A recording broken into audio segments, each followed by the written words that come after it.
اعوذ باللہ من الشیطان الرجیم بسم اللہ الرحمن الرحیم یا ایہا الذین آمنوا اذا لقیتم الذین کفروا زحفا فلا تولوهم الادبار ومن یولیہم یومئذ دبرہ الا متحرفا لقتال او متحیزا الی فئة فقد باء بغضب من اللہ ومأواہ جہنم وبئس المصیر۔ سبحان اللہ۔ سورۃ انفال کے اندر جہاد کا ذکر کیا گیا ہے اور اس میں فوج کی تربیت کے بارے میں کافی باتیں کی گئی ہیں۔ آج اسلامی فوج کے کچھ اصول بیان کیے گئے ہیں کہ اگر اس کا جنگ میں آمنا سامنا دشمن سے ہو جائے تو پھر کیا صورتحال ہونی چاہیے۔ میں یا ایھا الذین آمنوا، فرمایا کہ اے ایمان والو، اذا لقیتم الذین کفروا زحفا، جب تمہارا کافروں کے ساتھ آمنا سامنا ہو جائے، جب اسلامی فوج کا کافروں کی فوج سے آمنا سامنا ہو جائے، مقابلہ شروع ہو جائے، فلا تولوہم الادبار، پھر انہیں پیٹھ پھیر کر نہ دکھانا، پھر اس کی گنجائش نہیں ہے۔ ہاں، آقا علیہ الصلوۃ والسلام نے ایک موقع پر ارشاد فرمایا کہ دعا مانگو کہ اللہ تبارک و تعالی جنگ کی نوبت نہ آنے دے، یہ دعا مانگا کرو۔ حضور نے خود ارشاد فرمایا یہ دعا مانگا کرو کہ اللہ تعالیٰ جنگ کی یا مصیبت کی نوبت نہ آنے دے، لیکن اگر جنگ آ بھی جائے، مسلط ہو جائے، تو پھر پیٹھ پھیرنے کی اجازت نہیں ہے۔ ہاں، کیونکہ مسلمان کا تو پہلا مقصد یہی ہے نا کہ اللہ کرے کہیں کوئی مسئلہ نہ بنے، خون خرابہ نہ ہو، فساد نہ پھیلے۔ لیکن آقا علیہ السلام نے ارشاد فرمایا کہ اگر ایسا موقع آ جاتا ہے، جنگ شروع ہو جاتی ہے، فرمایا پھر ہمت کر کے پھر کھڑے ہو جاؤ، پھر وہاں سے بھاگنے کی ضرورت نہیں ہے۔ جو فوجی میدان جنگ سے بھاگے اس کی سزا کیا بیان کی گئی ہے۔ وَمَن يُوَلِّهِمْ يَوْمَئِذٍ دُبُرَهُ، جو فوجی میدان جنگ سے بھاگ گیا، لڑائی کو چھوڑ کر بھاگ گیا ہے۔ اب اس میں دو چیزیں بیان کی گئی ہیں، اس کے اگلی لفظ کیا ہے؟ فَقَدْ بَاءَ بِغَضَبٍ مِّنَ اللَّهِ، اس فوجی پر یا اس فوج پر اللہ کا غضب ہے، پھر وہ اللہ کے غضب سے بچ نہیں سکتا۔ جو فوجی میدان جنگ سے بھاگ گیا، پھر وہ خدا کے غضب کا نشانہ ہو کے رہے گا، دنیا کے اندر بھی اور آخرت کے اندر بھی۔ وَمَأْوَاهُ جہنم، اور دوسرا اس کا یہ سزا یہ ہے کہ اس فوجی کا ٹھکانہ بھی جہنم کے اندر ہے۔ اور تیسری بات وَبِئْسَ الْمَصِيرُ، اور بہت برا ٹھکانہ ہے۔ یعنی جس شخص نے، جس فوج نے اگر میدان جنگ سے روگردانی کی ہے، بھاگ گئے ہیں، دشمن کا مقابلہ نہیں کیا، دیکھیں نا، دیکھیں ایک بات یاد رکھیں کہ یہ جو اسلام کی فوج ہوتی ہے نا، یہ تو اللہ کی فوج ہے۔ یہ کیا ہے؟ اللہ کی فوج ہے۔ فَإِنَّ حِزْبَ اللَّهِ هُمُ الْغَالِبُونَ، اور اللہ کی جو تحریک ہے، جو اللہ کی فوج ہے، وہ ہمیشہ غالب رہتی ہے، کبھی مغلوب نہیں ہوتی۔ تو جو شخص کلمہ بھی پڑھے، کلمہ پڑھنے کے بعد میدان جنگ میں پیٹھ دکھا دے، بھاگ جائے، تو یہ حقیقت یہ ہے کہ وہ اسلام کو رسوا کر رہا ہے، وہ اسلام پر داغ لگا رہا ہے کہ پڑھے کلمہ اور کلمہ پڑھنے کے بعد بھاگ جائے۔ اس نے اپنی بےزتی نہیں کروائی ہے، اس نے پورے اسلام کی، پورے دین کی بےزتی کروائی ہے۔ ایسا شخص جو اسلام کی بےزتی کروا دے، ایسا شخص جو کلمہ پڑھنے کے بعد اسلام کو جو ہے وہ بدنام کرے، رسوا کرے، ایسا شخص کا ٹھکانہ جو ہے وہ پھر جہنم ہی ہو سکتا ہے، پھر ایسے شخص کے لیے کوئی گنجائش نہیں ہے۔ اسی آیت کے دو لفظ میں نے اس لیے چھوڑے ہیں، اب ذرا سمجھے مسئلے کو۔ اس میں گنجائش دی گئی ہے کہ فوجی کب پیچھے ہٹ سکتا ہے، وہ کیا ہے؟ فرمایا مَن یُوَلِّهِمْ یَوْمَئِذٍ دُبُرَهُ، ہاں، جو شخص پھر میدان جنگ سے بھاگے گا اس کا ٹھکانہ تو جہنم ہے۔ لیکن دو صورتیں اسی آیت کے اندر بیان کی گئی ہیں، اِلَّا مُتَحَرِّفًا لِقِتَالٍ، جنگی چال چلتے ہوئے اگر فوج پیچھے ہٹے تو یہ اس کو اجازت ہے، ٹھیک ہے؟ جنگی چال چلتے ہوئے، مثال کے طور پر دشمن کے ساتھ مقابلہ ہو رہا ہے، لیکن کسی طریقے سے کوئی ایسی چانس نہیں بن رہا ہے کہ جس سے جو ہے وہ مسلمان غالب آ سکے یا فوج غالب آ سکے، تو ان کا جو افسر ہے، جرنل ہے، جو بڑا جو لیڈر ہے، یا اس کو جو سپہ سالار ہے، وہ دیکھتا ہے کہ نہیں یار، اس پوزیشن سے ہم کامیاب نہیں ہوں گے، ہمیں تھوڑی سی پوزیشن بدلنی پڑے گی۔ اگر وہ جنگی چال چلتے ہوئے پوزیشن کو بدلتا ہے تو یہ اس کے لیے جائز ہے، کیونکہ ہے تو وہ بھی جنگ کا حصہ نا، کہ یہاں سے نہ صحیح تو وہاں سے صحیح، اس سامنے سے نہ صحیح تو پیچھے سے صحیح۔ تو میدان جنگ کے اندر اگر فوج دیکھے، مناسب سمجھے کہ یار یہاں سے ہم جو ہے وہ نہیں جیت سکتے ہیں یا نقصان ہمارا ہو سکتا ہے، تو دوسری پوزیشن بدلنے کے لیے اگر پیچھے ہٹنا بھی پڑے تو یہ جائز ہے۔ دوسری بات، دوسری صورت کون سی ہے؟ او متحیزا الی فئۃ، دوسری صورت میں فوجی کب واپس پیچھے آ سکتا ہے؟ مثلا فوج کہیں اور ہے، 2-4 فوجی ہیں وہ آگے چلے گئے اور خطرے کے اندر بھی آ گئے، تو انہوں نے دیکھا کہ اگر اب ہم یہاں پر چھیڑ چھاڑ کرتے ہیں یا کوئی ایسا کام کرتے ہیں جس سے جو ہے دشمن جو ہے جاگ جائے گا اور ہماری جان کو خطرہ ہو سکتا ہے، فوج پیچھے بیٹھی ہے، میں اپنی فوج کے ساتھ واپس ملنے کے لیے اگر فوجی پیچھے ہٹ جائے میدان جنگ سے، یعنی فوج پیچھے تھی یہ آگے آ گئے، ٹھیک ہے، تو اس صورت کے اندر اپنی فوج کے ساتھ مل کر پھر دوبارہ حملہ کرنے کی خاطر اگر فوجی پیچھے ہٹے تو یہ بھی جائز ہے۔ 2 صورتوں کے اندر فوج پیچھے ہٹ سکتی ہے، یا چال چلنے کے لیے یا پیچھے واپس مڑ کر دوبارہ پھر تیاری کر کے پھر حملہ کرنے کے لیے۔ حضرت خالد بن ولید رضی اللہ تعالیٰ عنہ پر یہ وقت آیا تھا ایک بار، خالد بن ولید رضی اللہ تعالیٰ عنہ میدان میں جنگ کے اندر لڑ رہے تھے، لڑتے لڑتے جو کیونکہ آپ کے پاس تعداد کم تھی اور فوج زیادہ تھی، حملہ جو جب ہوا تو وہ ناقابل ایک یقین تھا، یعنی صورتحال ایسی نہیں تھی کہ جس کو سنبھالا جا سکے، تو خالد بن ولید نے فوراً سارے صحابہ کرام کو فوج کا حکم دے دیا، فرمایا سارے کے سارے فوراً واپس مدینے پہنچو۔ جب واپس آئے تو ایک بات تو ہلچل مچ گئی کہ خالد بن ولید جنگ چھوڑ کے واپس آئے ہیں، تو فاروق اعظم تھے یا صدیق اکبر تھے، جب انہوں نے خالد بن ولید کو بلا کے فرمایا خالد تو جنگ چھوڑ نہیں سکتا، اصل مسئلہ کیا یہ بتا۔ خالد جنگ یہ تو ممکن ہی نہیں کہ خالد جنگ چھوڑ کے آ جائے، ٹھیک ہے، تو خالد بن ولید نے ساری پوزیشن بتائی کہ حضرت مسئلہ یہ تھا کہ اگر اس وقت ہم لڑتے رہتے تو سارا کا سارا صحابہ کرام شہید ہو جاتے اور مسلمانوں کا نقصان ہو جاتا، ٹھیک ہے، یہ پتہ نہیں آقا علیہ الصلوۃ والسلام کے زمانے کی بات تھی یا صدیق اکبر یا فاروق اعظم کے دور کی بات تھی، تو اس وقت پھر صدیق اکبر نے یا فاروق اعظم جو بھی خلیفہ تھے انہوں نے فرمایا خالد واپس نہیں آیا ہے بلکہ یہ جنگی چال کی وجہ سے واپس آیا ہے۔ خالد نے عرض کی حضور کہ ہم نے انشاءاللہ تیاری کر کے پھر دوبارہ ان پر حملہ کرنا ہے، ٹھیک ہے، تو فوج کو 2 صورتوں کے اندر واپس پیچھے ہٹنے کی اجازت ہے، اگر جنگی چال چلنے کے لیے واپس ہٹے تب بھی جائز ہے، اور اپنی دوبارہ تیاری کر کے پوزیشن کو مستحکم کر کے مضبوط کر کے پھر دوبارہ حملہ کرنے کے لیے پیچھے ہٹے یہ بھی جائز ہے۔ تو یہ پیچھے ہٹنے والا اگر اس تیسری کوئی پوزیشن نہیں ہے، تیسری کوئی صورت نہیں ہے، ہاں اگر ویسے کوئی پیچھے ہٹ گیا ہے، دشمن کو دیکھ کر ڈر کے مارے پیچھے ہٹ گیا ہے، ٹھیک ہے جی، اب کیسے لڑائی کریں گے، کیسے مقابلہ کریں گے، فرمایا کہ ہو فوجی اور اگر ایسی بزدلی والی باتیں کرے اور جنگ نہ کرے تو فقد باء بغضب من اللہ، ایسے فوجی پر اللہ کا غضب ہے، ایسے فوجی پر اللہ کا غضب ہے، ومأواہ جہنم، اور اس کا ٹھکانہ بھی جہنم ہے۔ اب مجھے آپ بتائیں اس وقت 57 اسلامی ممالک کا حال کیا ہے فوج کا؟ دیکھیں جہاد فرض ہوتا ہے یا قرآن بتائے گا یا حدیث بتائے گی، دونوں کے بعد پھر اس کا رزلٹ نکلتا ہے علماء پر۔ علماء جب مل کر فتویٰ دے دیتے ہیں کہ جہاد تم پر فرض ہو گیا ہے، تو اب کوئی بھی مائی کا لال، کوئی بھی فوج کہیں بھی رہنے والی ہو، کسی کے لیے کوئی اعتراض کی گنجائش نہیں ہوتی ہے۔ جب علماء کا فتویٰ آ جائے گا تو پھر کسی فوجی کو اعتراض کی اجازت نہیں ہوگی، پھر فوجی کا کام ہے پھر چپ کر کے جہاد کرے۔ اب اس پر غزہ کے مسئلے پر عرب اور عجم کے علماء نے باقاعدہ فتوے جاری کیے ہیں کہ اس وقت اسلامی ممالک کی تمام فوج پر جہاد فرض ہو چکا ہے، چاہے عرب کی ہے، چاہے عجم کی ہے، چاہے پاکستان کی ہے، چاہے سعودی عرب کی ہے، چاہے جہاں بھی رہنے والے جتنے بھی 57 اسلامی ممالک OIC جو بنی تھی، اسلامی ممالک کی جو فوج کا انہوں نے بنایا تھا سارا، جس کا سربراہ بھی پاکستان کا وہ رحیل شریف ہے، تو OIC پر جہاد فرض ہو چکا ہے علماء کے فتوے کے مطابق۔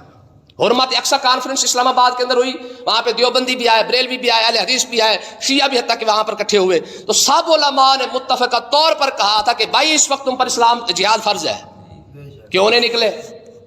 یہ تو آگے جا کے جواب دینا پڑے گا نا، کہ اگر فوج پیچھے ہٹ جائے وہ جہنمی ہے، تو جو جس فوج پر جہاد فرض ہو چکا ہو وہ پھر بھی جہاد نہ کرے، اقوام متحدہ کی مجبوریاں بتائے، سرحد کی مجبوریاں بتائے، تو یاد رکھے اللہ اور اللہ کے رسول کی بارگاہ اقدس میں سرحد کی کوئی مجبوری نہیں ہے۔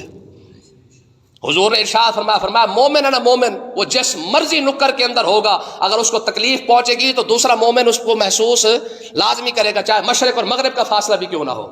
اقوام متحدہ کی وجہ سے اگر تم ساؤتھ افریقہ تک جا سکتے ہو تو اللہ اور اللہ کے رسول کی خاطر کیوں نہ نکلے؟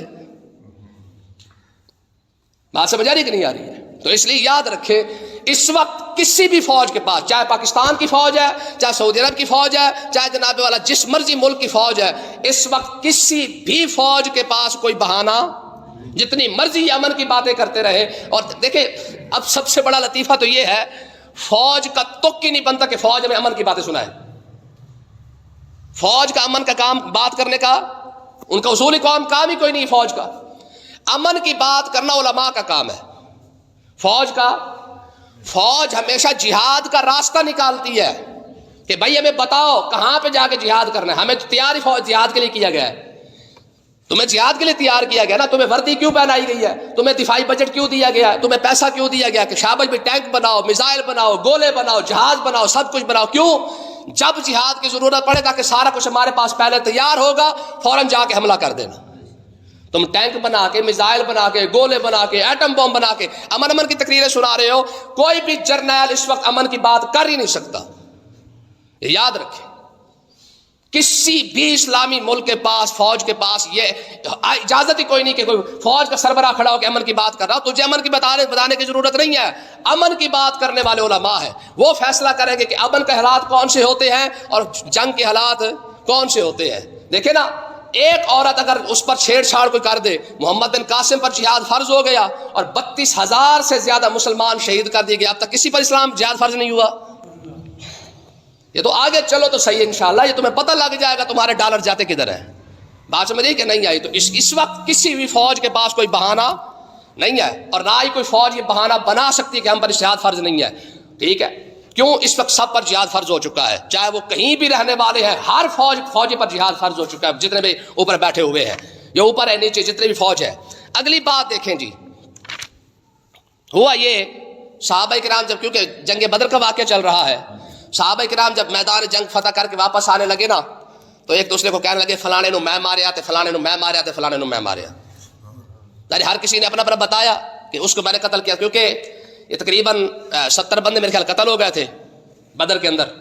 تو صحابہ کرام جب واپس آنے لگے تو انہوں نے کہا جی فلانے کو میں نے قتل کیا، فلانے کو میں نے، فلانے کو میں نے. تو اللہ تبارک و تعالیٰ نے ارشاد فرمایا فلم تقتلوہم ولکن اللہ قتلہم. فرمایا تم میں سے کسی نے بھی ان کو قتل نہیں کیا، ان کو صرف اللہ نے قتل کیا ہے. سبحان اللہ. تم نے قتل، تمہارے پاس تو 8 تلواریں تو ساری ہیں. ٹھیک ہے؟ میدان میں بھی تم تھوڑے سے تھے، 313 یا 319 تو سارے ہو. تمہارے پاس تو اتنی طاقت اور پاور ہی نہیں ہے. وہ تو 1000 بھی تھے، اسلحے سے لیس ہو کے آئے تھے، پوری جنگی تیاری کر کے آئے تھے. تم ان کا مقابلہ نہیں کر سکتے تھے. یہ تو محض اللہ کی مدد ہے جس نے اللہ نے ایک کرم فرما کے فرشتے بھیج کر جو ہے وہ ان کو قتل کروا دیا ہے. وگرنہ ابو جہل کو قتل کرنا تمہارے پاس کی بات نہیں تھی. عتبہ شیبہ ولید جیسے وہ پاورفل سردار بھی تھے، پلوان بھی تھے، جنگی ماہر بھی تھے، ان کو قتل کرنا تمہارے پاس کی بات. لیکن امیہ بن خلف جناب بلال کے ساتھ کیا کچھ کرتا رہا ہے. اب وہی جناب بلال اگر پیچھے دوڑ کے امیہ بن خلف کو قتل کر دے تو اس میں بلال کا کمال نہیں ہے، یہ رب کی کرم نوازی ہے. آپ بلال کے پاس یہ پاور کہاں سے آئی ہے؟ یہ پاور صرف اور صرف اسلام نے دی ہے کہ کل وہ امیہ جو جناب بلال کے ساتھ جناب ظلم سے ظلم کرتا رہا ہے. جی کتنے ظلم کیے جناب بلال پر؟ پتھر رکھنا ہے جی، مکہ کی گلیوں میں گھسیٹنا، پھر پتہ نہیں کیا کچھ ظلم و ستم کرتا رہا ہے. آج اس بلال کے پاس کون سی پاور ہے؟ یہ اسلام کی پاور ہے کہ آج وہی بلال ہے جناب امیہ کے پیچھے بھاگ رہا ہے اور کہہ رہا ہے امیہ کو پکڑ لو، اگر یہ بچ گیا تو پھر بلال نہیں بچے گا. اگر امیہ بچ گیا تو بلال نہیں بچے گا. ٹھیک ہے؟ پھر امیہ کو وہاں پہ قتل کر دیا گیا. ٹھیک ہے؟ یہ اسلام ہے جس نے بلال کو یہ پاور عطا فرمائی ہے. یار دیکھیں نا، بلال جیسے بندے کو اسلام اتنی پاور دے دیتا ہے اور تمہارے پاس سب کچھ موجود ہے. ظالمو، اگر سلمان فارسی کے پاس کچھ بھی نہیں تھا، ٹھیک ہے جی، یہ اسلام کی برکت تھی نا. حضرت سلمان فارسی یقین کرے بڑی کمال کی بات کرتے تھے. آپ سے پوچھا جاتا نا سلمان تو فارس سے آیا ہے، اپنے کو خاندان کے بارے میں بتا، کنبہ بتا، برادری بتا، کوئی شریکہ بتا، باپ دادا، کوئی تو اپنا حساب کتاب پیچھے والا بتا نا. سلمان کے پاس ایک ہی جواب تھا، کہا سلمان کا کنبہ، برادری، خاندان، بہن بھائی، ماں باپ، پتہ ہے کیا ہو رہا ہے؟ سلمان بن اسلام بن اسلام بن اسلام. بس سلمان صرف اسلام میں. سلمان کا اگر کوئی باپ ہے تو اسلام ہے، سلمان کا اگر کوئی بیٹا ہے تو اسلام ہے، سلمان کا کنبہ ہے تو اسلام ہے، سلمان کی برادری ہے تو اسلام ہے. سلمان جب سب کچھ چھوڑ آیا ہے تو پھر چھوڑ آیا ہے. تو آگے اللہ تعالیٰ نے ارشاد فرمایا، ہوا یہ کہ اللہ تبارک و تعالیٰ نے ارشاد فرمایا ایک تو تم نے ان کو قتل نہیں کیا. ان کو قتل کس نے کیا؟ اللہ نے. اور اگلی بات، آقا علیہ الصلوۃ والسلام جب جنگ چھڑ گئی نا، پوری جنگ تپ گئی جب، تو پھر آقا علیہ الصلوۃ والسلام نے ایک مٹھی خاک اٹھا کر نا، مٹی اٹھا کر حضور نے ایسے پھینکی کفار مکہ کی طرف، اور حضور نے ارشاد فرمایا شاہت الوجوہ، فرمایا یہ چہرے برباد ہو گئے. سبحان اللہ. اتنی بات حضور نے ارشاد فرمائی، فرمایا یہ چہرے برباد ہو گئے. فرمایا کہ اللہ تبارک و تعالی نے وہ خاک جو حضور نے پھینکی تھی وہ ہر کافر کی آنکھوں میں پہنچا دی. اور پھر اس کے بعد جنگ کا پاسا پلٹ گیا تو اللہ تعالیٰ نے اپنے محبوب کو بھی فرمایا وما رمیتا، وہ آپ نے نہیں پھینکی تھی، سبحان اللہ، اذ رمیتا، جب آپ نے پھینکی تھی، ولکن اللہ رما، وہ تو اللہ نے پھینکی تھی. سبحان اللہ، یعنی حضور کا پھینکنا بھی رب اپنے طرف منسوب کر رہا ہے. فرمایا محبوب وما رمیتا اذ رمیتا، لفظ کا کمال دیکھے، آپ نے نہیں پھینکی جب آپ نے پھینکی، ولکن اللہ رما. ہاں محبوب، وہ جو آپ نے خاک پھینکی تھی نا وہ اللہ نے پھینکی تھی، ٹھیک ہے جی، اور اللہ نے ان کی جو ہے وہ آنکھوں میں پہنچا دی ہے. پھر ہوا کیا ہے، جیسے خاک پہنچتی گئی، مفسرین کہتے ہیں کہ جنگ کا پاسا ہی فوراً پلٹ گیا. اور یہ کس لیے سب کچھ کیا گیا، وَلِيُبْلِيَ الْمُؤْمِنِينَ مِنْهُ بَلَاءً حَسَنًا، تاکہ مسلمانوں کو اللہ تبارک و تعالیٰ اچھا انعام عطا فرمائے. مسلمان ہم ساری زندگی قیامت تک شکر کرتے رہیں گے کہ پروردگار، نہ سامان ہے، نہ ٹریننگ ہے، نہ جناب والا اسلحہ ہے، نہ کوئی مشینری کسی کے پاس ہے، بالکل بے سر و سامان. یار دھوتی سمیت آئے ہوئے تھے، ٹھیک ہے، کپڑے بھی پورے ان کے پاس نہیں تھے، لیکن اللہ تعالیٰ نے کتنی بڑی فتح عطا فرمائی ہے، کتنی بڑی فتح عطا فرمائی. ہم نے صرف اس لیے کیا تھا تاکہ مسلمانوں کو ایک اچھا انعام دیا جائے کہ آج تم اسلام کے ساتھ کھڑے ہو تو اللہ تعالیٰ نے بدر جیسی جنگ بھی تمہارے انعام کے طور پر تمہیں عطا فرما دی ہے. اگر کل بے سر و سامانی کے عالم میں بدر فتح ہو سکتا ہے نا، تو آج تو دنیا فتح ہو سکتی تھی، نہیں ہو سکتی تھی؟ کل کچھ نہیں تھا تو بدر فتح ہو گیا تھا. آج 17 رمضان ہے نا، یہ آج کا دن نہیں تھا جس دن اللہ تعالیٰ نے مسلمانوں کو فتح عطا فرمائی ہے. یہی دن ہے جس دن اللہ تعالیٰ نے مسلمانوں کو فتح عطا فرمائی، ٹھیک ہے. جب کچھ نہیں تھا تو بدر فتح ہو گیا. اس کا مطلب یہ کہ تمہارے پلے ایمان نہیں رہا ہے. علامہ نے کہا فضائے بدر پیدا کر فرشتے تیری نصرت کو، اتر سکتے ہیں گردوں سے قطار اندر قطار اب بھی. تو ایک بار بدر والا بن تو صحیح، اللہ تعالیٰ پھر فرشتے نازل فرما دے گا، ٹھیک ہے نا جی. ساری زندگی عیاشی میں گزر گئی، ڈی ایچ اے بنانے میں گزر گئی، اور فرشتے کہاں سے آئیں گے؟